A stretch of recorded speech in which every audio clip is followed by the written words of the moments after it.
Slow now.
Could I ever use a nap?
Outrageous.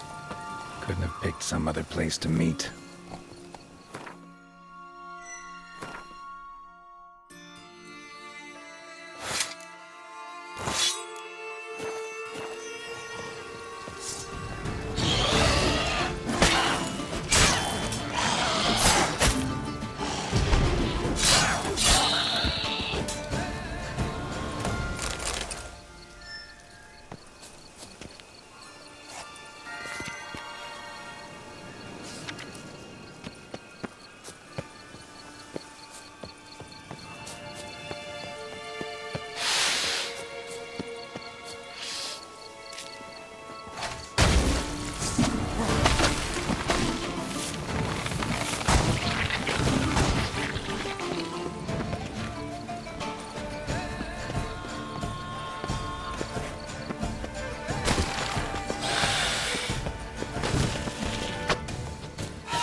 Come on, come closer.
What now, you piece of filth?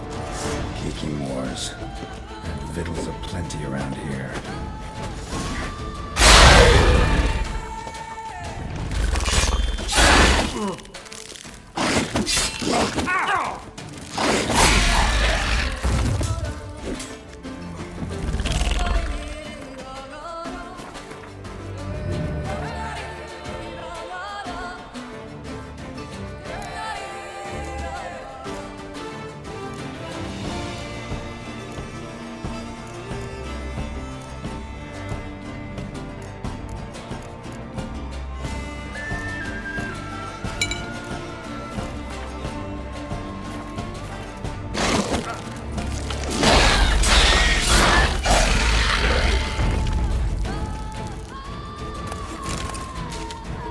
More eggs.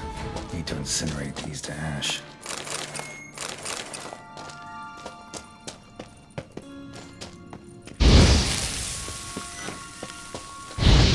That's some stench.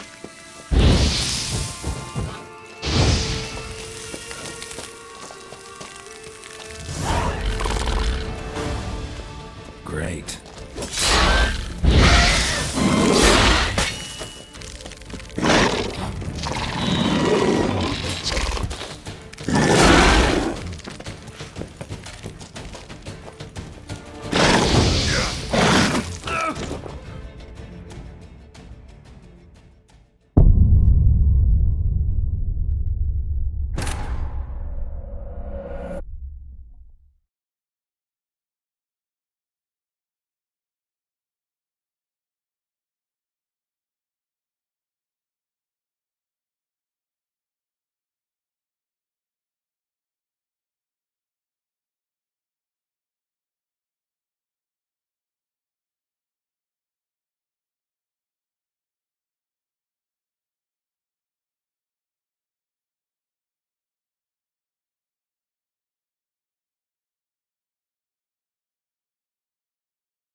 Kiki more eggs. Incinerate these to ash. There's some stench.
Agreed to meet a vampire at a cemetery. How much more cliché can you get?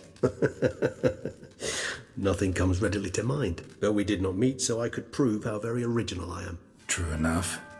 Need to find your friend. I'm hoping you'll agree to help. I shall do whatever's in my power. Yet what you want or even need must matter little. What matters is what Dettlaff wants. If he does not wish to be found, you will not find him. Ever. End of story. Come on. Gotta be some way.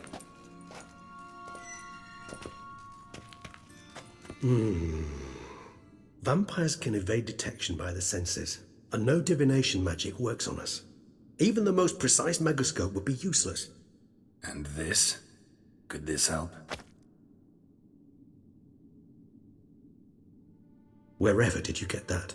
Off one of the beast's victims, found by a bend in the river. Body was chopped in pieces. 3 of those pieces were hands. Hand with the ring seemed the odd one out, but Bruxa had taken an interest in it.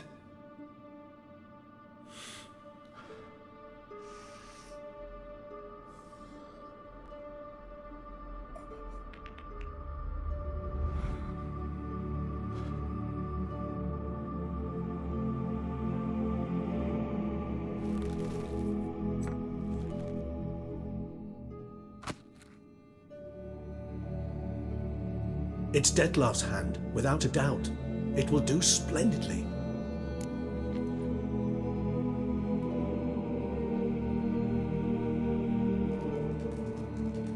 The hand. What do you plan to do with it? You've heard of Kovinaris' theory of tissue memory retention.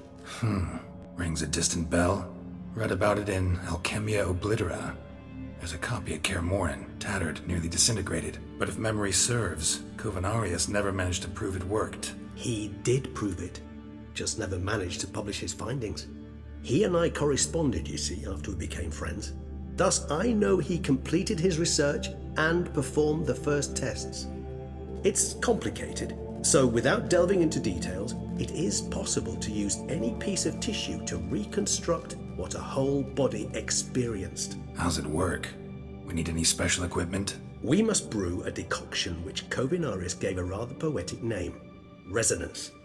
Once imbibed, it sends one into a trance similar to that induced by narcotics. This triggers visions of events linked to strong emotions experienced by the tissue's owner.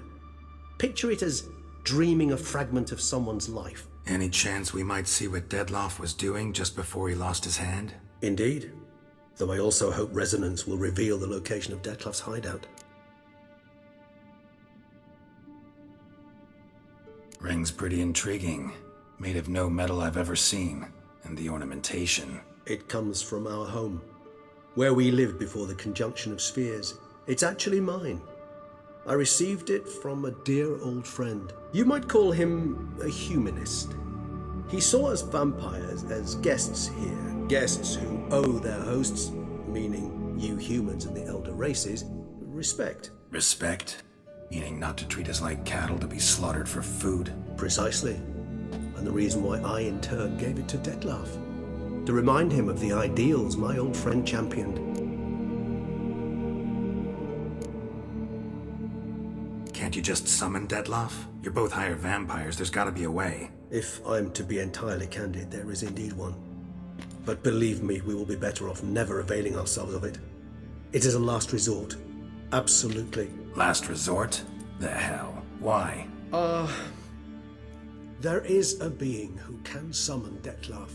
Possesses the authority, even the power, to force him to appear in a given place. But the very act of contacting this being, well, it's akin to walking a slack line extended over a chasm filled with molten lava. An exercise as perilous to me as it would be to you.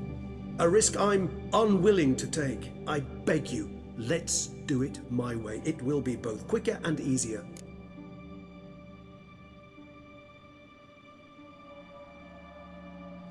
Covenarius spent half his life proving his theory. Wild guess. Making a dose of resonance won't be easy. You guessed correctly. In addition to Dettlaff's tissue, we shall need a powerful occipital lobe stimulant. Effectively a poison, to make one susceptible to visions.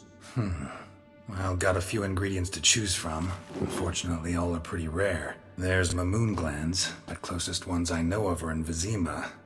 A spotted white saliva would also serve, but they were culled to extinction over a century ago. Could go with a kobold's eyes, but the creatures are sentient. Rather not gouge one's eyes out. Given that we lack the time to sleuth this out ourselves, permit me to summon some help.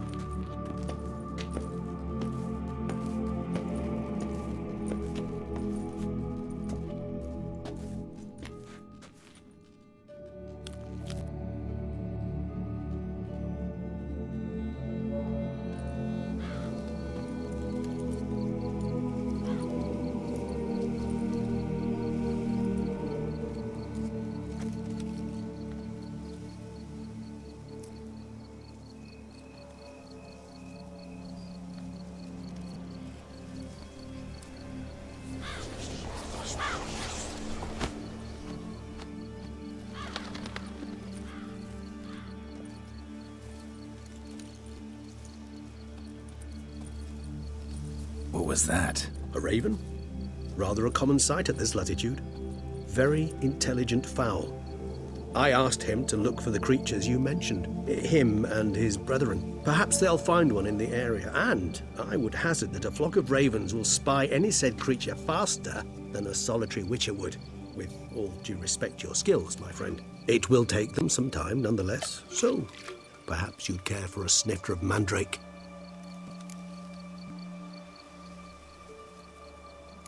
Rarely say no to a snifter. Sadly, this is but a weak infusion rather than a proper distillate. Even better. I remember your mandrake hooch. Made people say things they'd have rather kept to themselves. Now, what could Geralt of Rivia prefer to keep to himself?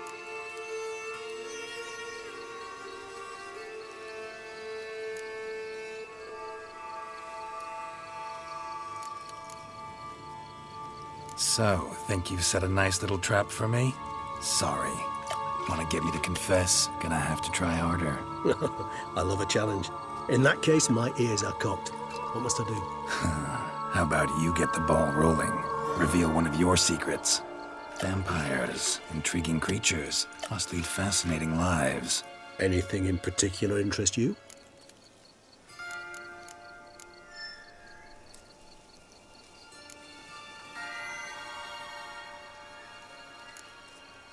Got a new life, a new body. That give you a new start? Blank slate? Starting all anew is a very broad concept. What exactly do you mean? Your blood addiction, say. Wondering if your body's the same, if it still remembers. Maybe if you drank now, you wouldn't get hooked. All addictions are a form of slavery. Re-addiction's not a risk I'm willing to take, just to test a hypothesis about corporeal regeneration and whether propensities carry over. Fair enough. Curiosity, that's all. Sorry. Not to worry, Geralt. Curiosity is a natural reaction under the circumstances, apart from which I've always valued that trait in you. Gotta ask you the big question. One everyone wonders about. What happens after death? You wish me to tell you if the human belief in the gods is well founded? Well, that I do not know. We vampires differ exceedingly from you humans. Our matter, that of which we are composed, can exist without form. We require neither a heart, nor a brain, nor air to breathe. But were you dead? As humans understand death, yes. Feel anything? Understand anything? It's rather hard to explain. I felt something very unsettling. Something I cannot even name, for I did no reasoning. Only after rebirth did I begin to understand that what I had felt was cold and unimaginable fear. If not for Dettlaff, I might have drowned in an eternity of icy terror.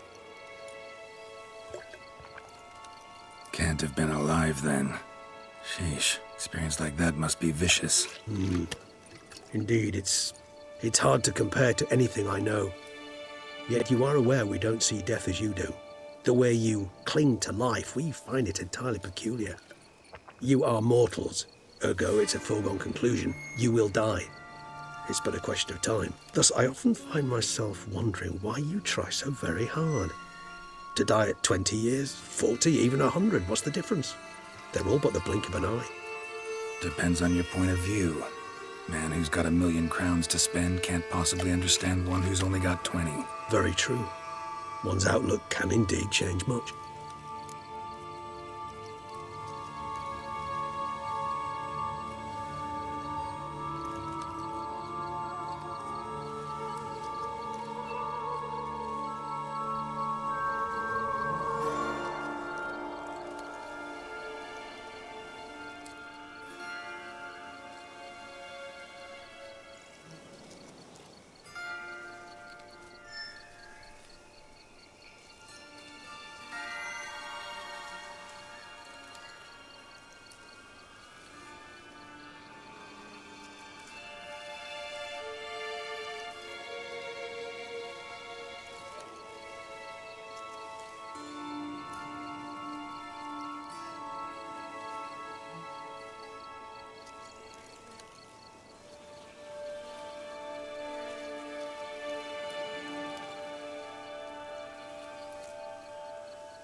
Always fascinated me the way vampires can regenerate.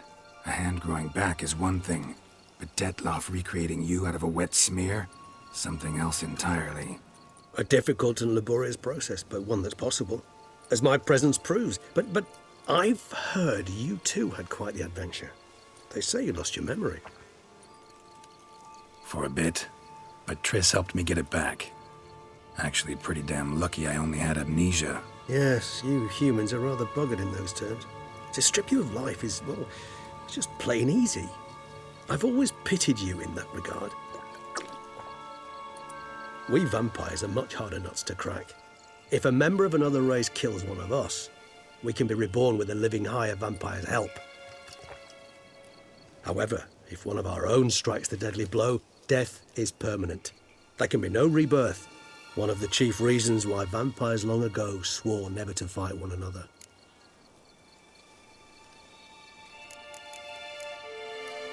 Curious what you did after you were reborn. As I'm sure you can surmise, at first I was thoroughly absorbed with recovering.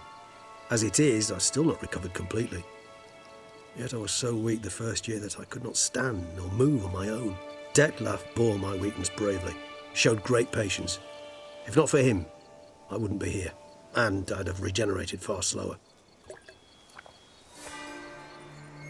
Once I could at last stand unassisted, I set off for Bruges, for my one-time home of Dillingen. There I led the peaceful life of a rural healer and surgeon, enjoying my neighbours' respect and, in fact, constituting the exact opposite of the monstrous vampire the populace imagines. Bruges, you say? Rebirth make you sentimental? Perhaps a dash. But what of you? Where have you been? Ever find your Cyrilla? Back then, yeah. But we parted again soon after. And when the time was ripe, she came back. Defeated the Wild Hunt together. Oh. Seems I certainly missed quite a bit while I was absent. True enough. But it's a conversation we'll have another time. Need to know more about you now.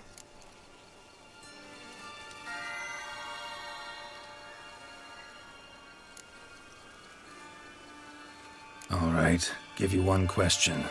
What do you want to know? One question to ask one as fascinating as you, Geralt. Cruel parsimony, I'd say, but I shall do my best to make it count.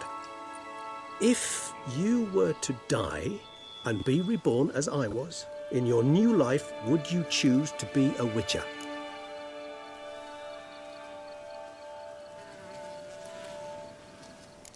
See, Regis. Doubt I'd know how to be anything else. Ever tried? See, you're determined to get an answer, to find out if I like being a Witcher. Just refuse to ask directly, as always.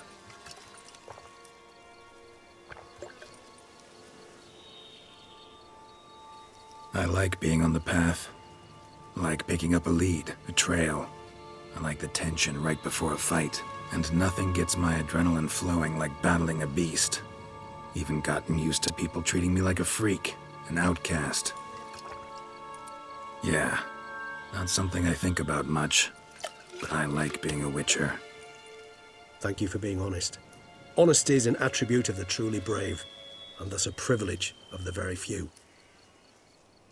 Still no sign of your winged friend. Sure it understood what you wanted? Dead certain. Let's wait a bit longer. It'll return soon, don't doubt that for a moment.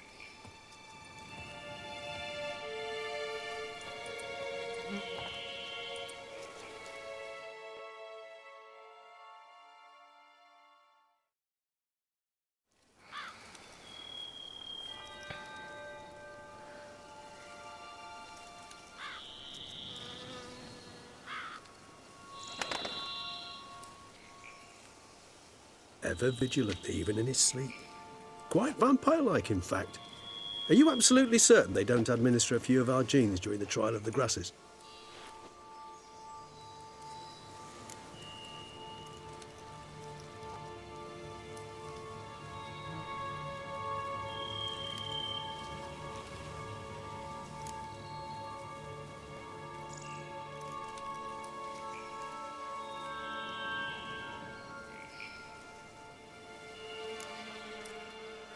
Far as I know, none. Now what you got for me? You were right. No kobolds or mamoons for miles around. Knew it. Allow me to finish. You see, there's this spotted white. It haunts an abandoned residence in the Caraberta woods. Impossible. My brethren hunted down every last spotted white before I was born. Then it seems you must revise your knowledge of spotted whites. For somehow this one managed to survive your brethren's onslaught. It seems I know this home it haunts. Recall a tale about it. Locals believe the place cursed. Perhaps that's how the white survived entirely unmolested.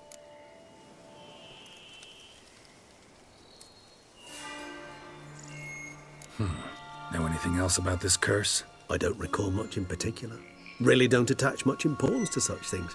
It was mentioned to me as an anecdote, no more. Come on, search your memory. Something, anything could be important. I believe it had a relation to hunger, or, perhaps greed, rapacity. Someone was punished for something... Textbook definition of a curse, pretty much. Sorry, Geralt, I try not to clutter my mind with the details of every far-fetched tale I happen to hear. What are your thoughts? A specimen of a species thought long extinct, and a curse in one place. That a coincidence, or are they related? Ah, professional curiosity. Personally, I've nothing against you delving into this dilemma, but please remember we need the white's saliva. Nothing beyond that.